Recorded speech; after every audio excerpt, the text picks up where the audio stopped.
అందరూ బాగున్నారా? నేను మీ శ్రీ హర్పించడానికి స్వాగతం. మీ అందరికి నమస్కారం. అయితే మహాశివరాత్రి ప్రతి నెలలోనూ కూడా మాస శివరాత్రి వస్తుంది, చక్కగా వస్తుంది. దాన్ని అమావాస్యకు ముందు వచ్చేదాన్ని మాస శివరాత్రి అంటారు. అలాగే మనం ప్రతి సోమవారం కూడా శివార్చన చేస్తాం.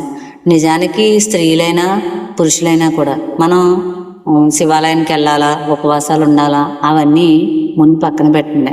ఎందుకంటే ఎవరైతే భర్తలు ఉన్నారో వారు మీ భార్య పరమేశ్వర రూపంగా ఉంది, ముందు ఆమెతో సౌమ్యంగా వ్యవహరించండి. అలాగే భర్తలు కూడా భార్యలతో సౌమ్యంగా వ్యవహరించమని చెప్పాను కదా. అలాగే భార్యలు కూడా మీ భర్తలను ఈశ్వరుడిగా భావించాలి. ముందు మీరు అన్యోన్యంగా మెలగండి. అది మహాశివరాత్రి రోజు కూడా మహాశివరాత్రిగా ఉంటుంది మన జీవితంలో. ఇంకా పరమేశ్వరుడు ఏం ప్రీతిగా తీసుకుంటాడు మీరు అనుకుంటారు? శివాలయంలోకి వెళ్ళి అభిషేకం చేసేసామా అది ప్రీతిగా తీసుకుంటారు అనుకుంటారు. ఆయనకే కనుక పూజలు కావాల్సి ఉంటే ఆయనే బోల్డ్ రకాలు సృష్టించుకుంటాడు.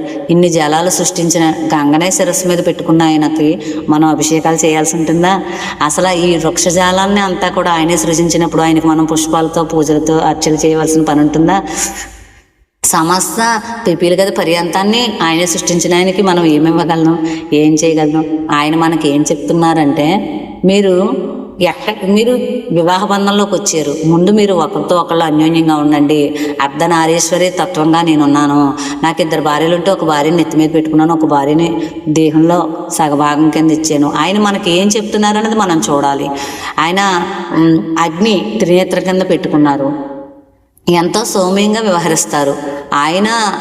ఆయన కోసం కాదు మనం ఏం పూజ చేసినా, అది మన కోసం. అయితే శాంతిగా ఇంటి వాతావరణం ఉంటే అదే మహాశివరాత్రి ఒక్క సంవత్సరానికి ఒక్కసారి కాదు, ప్రతిరోజు కూడా భార్య భర్తలు, కుటుంబ వాతావరణం, సంతానం, ఇది మహాశివరాత్రి. ఇది సత్యం అనిపిస్తే హర్పించండి, లైక్ చేయండి, షేర్ చేయండి. బాయ్.